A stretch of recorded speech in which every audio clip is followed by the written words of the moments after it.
Hello hi good morning എല്ലാവർക്കും good morning good morning. ഇന്ന് ദിയക്ക് exam ആണ് കേട്ടോ. ഏത് എക്സാമാ? മലയാളം.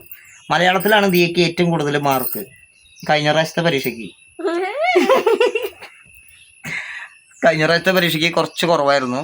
ഇംഗ്ലീഷൊക്കെ അവൾ അടിപൊളിയായിട്ട് ജയിച്ചിട്ടുണ്ട്, മലയാളത്തിലും ജയിച്ചിട്ടുണ്ട്. പക്ഷെ കുറച്ച് 2 മാർക്ക് മറ്റേ കുറവായിരുന്നു അല്ലേ. ഓക്കെ, അതൊക്കെ ഇപ്രാവശ്യം ഞങ്ങൾ തിരിച്ചു പിടിക്കും. ഇതാ ഉണ്ണിപ്പനെ എൻ്റെ കയ്യിലുണ്ട്. ഞങ്ങൾ മെഡിക്കൽ കോളേജ് വരെ ഒന്ന് പോവാണ്. അപ്പോൾ ഉണ്ണിക്ക് ചെറിയൊരു ചെക്കപ്പ് ഉണ്ട്. അപ്പോൾ ഇത്ര ഡേയ്സ് കഴിഞ്ഞിട്ടുള്ള ചെക്കപ്പിലുള്ള ചെക്കപ്പാണ്. അപ്പോൾ 2ാമത്തെ കുത്തിവയ്പ്പ് ഉണ്ണിക്ക് കഴിഞ്ഞു. പിന്നെ എനിക്ക് കുറച്ച് സാധനങ്ങളൊക്കെ മേടിക്കാനുണ്ട് പാനിപൂരി കടയിലേക്കുള്ളത്. അപ്പോൾ സാധാരണ ദിവസത്തെ പോലെ തന്നെ നമ്മൾ സ്ഥിരം ചെയ്യുന്ന പോലെ തന്നെ പാനിപൂരി കടയിലേക്ക് നമ്മൾ ഇനി ഡെയിലി പോകാനുള്ള പരിപാടിയിൽ തന്നെയാണ്. അപ്പോൾ സീസൺ ആവണത് വരെ നമ്മൾ സ്ഥിരമായിട്ട് പോവും. ഇപ്രാവശ്യം അവിടുത്തെ കച്ചവടം കാര്യങ്ങളൊന്നും നമുക്ക് പറയാറായിട്ടില്ല. കാരണം മഴയായിരുന്നു, കുറച്ച് ദിവസം അടുപ്പിച്ച് മഴയായിരുന്നു. അതുകൊണ്ട് തന്നെ പാനിപൂരി തുടങ്ങിയ 2ാമത്തെ ദിവസം തൊട്ടിട്ട് നമ്മളവിടെ 2 ദിവസം മുടക്കിയിട്ടു. കാരണം ഗംഭീര മഴയാണ്. നമുക്കവിടെ കടയുടെ അവിടെ ടാർപ്പായും കാര്യങ്ങളൊന്നും കെട്ടിയിട്ടില്ല, നിൽക്കാനൊന്നും ഉള്ള ഒരു സൗകര്യം നമ്മൾ ചെയ്തു കൊടുത്തിട്ടില്ല. ആരെങ്കിലും വന്ന് ഭക്ഷണം കഴിക്കാൻ വേണ്ടിയിട്ട് 2 സ്റ്റൂൾ ഇട്ട് കൊടുത്തിട്ടുണ്ട് അവിടെ.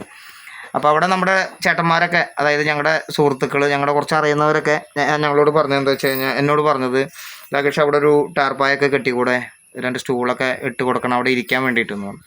അപ്പോൾ അത് ഞാൻ അവിടുത്തെ കൗൺസിലറായിട്ട് സംസാരിച്ചിട്ട് ഞാനത് ചെയ്യുള്ളൂ എന്ന് പറഞ്ഞിട്ടുണ്ട്. പിന്നെ വഴിയോര കച്ചവടത്തിനുള്ള പേപ്പർ എൻ്റെ കയ്യിലുണ്ട്.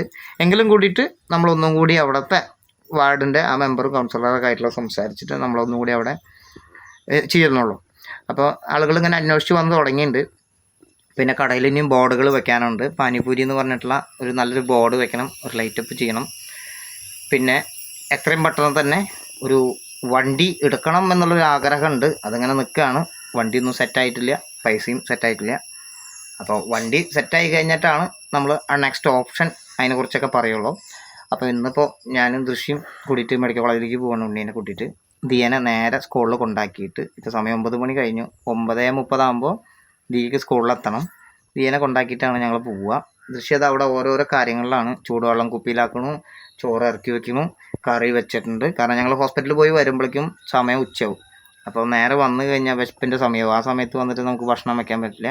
അപ്പോൾ കാലത്ത് തന്നെ വീട്ടിലെ പണികൾ ഞാൻ പോയി വെള്ളമൊക്കെ കൊണ്ടുവന്ന് ഇവിടെ അടിച്ചു വരി വൃത്തിയാക്കി ഞങ്ങളത് ദൃശ്യം കുറച്ച് ഡ്രസ്സൊക്കെ തിരുമ്പിയിട്ട് അങ്ങോട്ടും ഇങ്ങോട്ടൊക്കെ മാറി കഴിഞ്ഞ് ഓരോരോ കാര്യങ്ങളൊക്കെ ഞങ്ങൾ അങ്ങോട്ടും ഇങ്ങോട്ടും പരസ്പരം ചെയ്തുകൊണ്ട് ഇന്നത്തെ ഒരു ഡേ ഇങ്ങനെ പോയിക്കൊണ്ടിരിക്കുകയാണ്.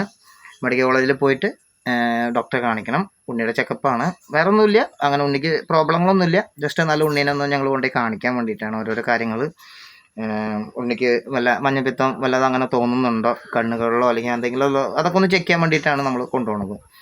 പിന്നെ എൻ്റെ ബാഗിൽ ഇതാ ഒരു ട്രൈപ്പോഡ്, ഞാനൊരു പുതിയ ട്രൈപ്പോഡ് പഠിച്ചാണ് കേട്ടോ ഈ ഫോൺ വയ്ക്കാൻ വേണ്ടിയിട്ട്. നമ്മൾ ആദ്യമൊക്കെ ഈ മഞ്ഞപ്പൊടി മുളക് പൊടിയുടെ ഒക്കെ പാത്രം ഡപ്പകളിലൊക്കെ ചാരി വെച്ചിട്ടാണ് ഫോണിൽ വീഡിയോ ഒക്കെ എടുക്കേണ്ടായിരുന്നത്. കാരണം ഇവിടെ ട്രൈപ്പോഡ് ഉണ്ടായിരുന്നത് നശിച്ചു പോയി. ഇതപ്പോൾ പുതിയ ട്രൈപ്പോഡ് 200 രൂപ കൊടുത്തിട്ട് ഞാൻ മേടിച്ചു. 250 രൂപയാണ്. അവിടെ നമ്മൾ കൂട്ടുകാരനായതുകൊണ്ട് തന്നെ ആളെനിക്ക് 200 രൂപയ്ക്ക് തന്നു. ഞാനിപ്പോൾ അതിലൊക്കെ മൊബൈൽ വെച്ചിട്ടാണ് ഞങ്ങളിപ്പോൾ പാട്ട് കേൾക്കണത്. ലൈവ് ചെയ്തിട്ടില്ല, നമുക്ക് ലൈവ് ചെയ്യണം പറഞ്ഞാൽ. പിന്നെ കരോക്കെ മ്യൂസിക്കിൻ്റെ ഒരു കരോക്കെ പാടുന്ന, അതായത് അത് കൃത്യമായിട്ട് പറഞ്ഞുതരാം. ഞങ്ങളുടെ ചെറിയ ഉണ്ണിയുടെ നൂലുകെട്ടിൻ്റെ അന്ന് ഞങ്ങളുടെ ലതമേമയും കുട്ടാപ്പനും വന്നിട്ടുണ്ടായിരുന്നല്ലോ. അപ്പോൾ പാപ്പൻ ഒരു ബ്ലൂടൂത്ത് കരോക്കെ മൈക്കിൻ്റെ ഒരു ഇത് കൊണ്ടുവന്നിട്ടുണ്ടായിരുന്നു. അപ്പോൾ പാപ്പൻ അത് കാണിച്ചു കൊടുത്ത് ഞങ്ങളിവിടെ പാട്ടൊക്കെ പാടി അതിൻ്റെ ചെറിയൊരു വീഡിയോ ഒക്കെ ഞങ്ങൾ ഇട്ടിട്ടുണ്ട്. അതൊക്കെ കഴിഞ്ഞിട്ട് പാപ്പ ഇവിടെ നിന്ന് പോയി. അപ്പോൾ ദിയയ്ക്ക് അങ്ങനത്തെ ഒരു മൈക്ക് വേണമെന്ന് ഭയങ്കര ആഗ്രഹം. അങ്ങനെ ഞാൻ തൃശ്ശൂർ പോയിട്ട് ഒരു മൈക്ക് മേടിച്ചു. ആ മൈക്ക് കാണിച്ചു കൊടുത്തു. പിന്നെ അപ്പോൾ ഇതായിരിക്കണം ആ മൈക്ക്, തിണ്ടിൽ വേണ്ട. ഞങ്ങളിപ്പോൾ ചിത്രം കാണിച്ചു കൊടുക്കും. ഓക്കെ, ഇതാണ് ആ മൈക്ക്. ഓക്കെ, ഇതിപ്പോൾ എല്ലാവർക്കും അറിയണത് സാധാരണ എല്ലാവിടെയുള്ള ഒരു മൈക്കാണല്ലോ അല്ലേ. തുറന്നില്ലെങ്കിലും കുഴപ്പമില്ല. നാளைക്ക് തുറന്നു കാണിച്ചു കൊടുക്കാം, വേണ്ട നിലത്ത്. അപ്പം ഞങ്ങളിപ്പോൾ അതിൽ ഇങ്ങനെ ഇതിൽ കരോക്കെ വയ്ക്കും, എന്നിട്ട് അതിൽ പാടും. ഇതാണ് പണി. ഞങ്ങൾക്ക് വൈകുന്നേരം ഗാനമേളയാണ് ഇപ്പോൾ പണി. അപ്പം ഞാൻ കച്ചവടം കഴിഞ്ഞ് വന്നാൽ ഞങ്ങളിങ്ങനെ പാട്ട് പാടിയിട്ട് ഇങ്ങനെ ഇരിക്കും. ഒന്ന് ഓണാക്കിയിട്ട് ഹലോ പറഞ്ഞു കൊടുത്തേ. ഓണാക്ക്, എന്നിട്ട് ഹലോ പറഞ്ഞു കൊടുക്കും. അച്ഛൻ്റെ കുട്ടി ഏറ്റവും കൂടുതൽ പാട്ട് പാടാം കുക്കുരി കുക്കുരി. The Bluetooth device is ready to pair. ഇല്ല. Hello. The Bluetooth device is connected successfully. Hello. ഏയ് സൂപ്പർ. ഒരു പാട്ട് പാടാൻ പറ്റുമോ? വന്നിട്ട് പാടാം കേട്ടോ നമുക്ക്. അപ്പം ഞങ്ങൾ പാട്ട് പാടണില്ല, അത് കോപ്പിറൈറ്റ് ഇഷ്യൂ ഉള്ളത് കൊണ്ടാണ്. പിന്നെ ദൃശ്യ ജസ്റ്റ് ഒന്ന് വാ, എന്നിട്ട് നമ്മൾ പോകുന്ന കാര്യം ഒന്ന് പറഞ്ഞിട്ട് ഫോൺ ഓഫ് ചെയ്തു. അതേപോലെ തന്നെ എടുത്ത് വെച്ചിരുന്നു. ഏയ് പുതു ഡ്രസ്സ്, പുതു വെള്ളി ഒഴുകിன்றது. എന്നുണ്ട് പ്രേക്ഷകരോട് ചോദിച്ചതാ, എന്നുണ്ട് എന്റെ ദൃശ്യനെ കാണാൻ? പൊളിയല്ലേ? ഒരുങ്ങി കഴിഞ്ഞാണ്ടല്ലോ കിടോ കിടോ. കല്യാണത്തിന് മുന്നൊക്കെ ഭയങ്കര ലുക്കില വരിക. മുടിയൊക്കെ ഇങ്ങനെ എവിടെയായിട്ടുണ്ടെന്ന് ഏത്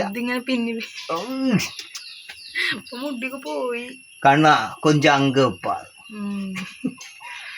ഹായ്, എല്ലാരും ചായ കുടിച്ചാ? ഞങ്ങള് ഹോസ്പിറ്റലിൽ പോവാണ്, പോയിട്ട് വന്നിട്ട് വിശേഷങ്ങളൊക്കെ പറയും. അതെ, അപ്പൊ അതിന്റെ ഒരുക്കങ്ങളിലാണല്ലേ, സമയം വൈകിക്കൊണ്ടിരിക്കുകയാണ്. എന്നാ ശരി, സെറ്റാക്കിക്കോ.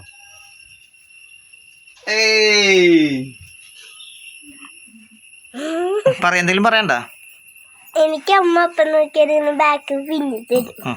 ഞാൻ പറയും അമ്മ അടുത്ത് പിന്നെ തായമ്മ പിന്നെ തായമ്മ. അപ്പൊ എനിക്ക് ബാക്കിൽ പിന്നെ തരും. ഞാൻ പിന്നെ ഇട്ടിട്ടില്ല, അങ്ങനെ വെറുതെ ഇട്ടിട്ടുണ്ട്. അപ്പൊ എന്തായാലും പോയി വന്നിട്ട് കാണാം. എക്സാം അല്ലേ, ഓൾ ദി ബെസ്റ്റ്. എക്സാം നന്നായിട്ട് എഴുതുക. അച്ഛൻ ഉണ്ണിവാനെ കൊണ്ടിട്ട് ഡോക്ടറെ കാണിച്ചിട്ട് വരും.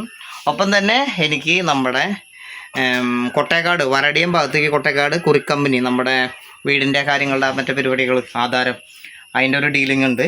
അപ്പോൾ നമ്മുടെ ഒറിജിനൽ ആധാരം നമുക്ക് കുറിക്കമ്പനിയിൽ നിന്ന് വിട്ട് കിട്ടി. അപ്പോൾ കുറിക്കമ്പനി വരെ ഒന്ന് പോകണം, കുറച്ച് കാര്യങ്ങളും കൂടി ഉണ്ട്. ഓക്കെ, അപ്പോൾ അവിടെ പോയിട്ട് തിരിച്ച് വന്നിട്ട് നമ്മൾ നല്ലൊരു വീഡിയോ ചെയ്യുന്നതായിരിക്കും. ഏകദേശം നമ്മൾ ഉച്ചയാവും എന്തായാലും എല്ലാവരും വീട്ടിലെത്തുമ്പോൾ. അത് കഴിഞ്ഞിട്ട് നല്ലൊരു വീഡിയോയിൽ അടുത്തിൽ വീണ്ടും കാണാം. നിങ്ങളുടെ അഭിപ്രായങ്ങൾ കമൻ്റായിട്ട് അറിയിക്കുക എന്താണെങ്കിലും. Thank you.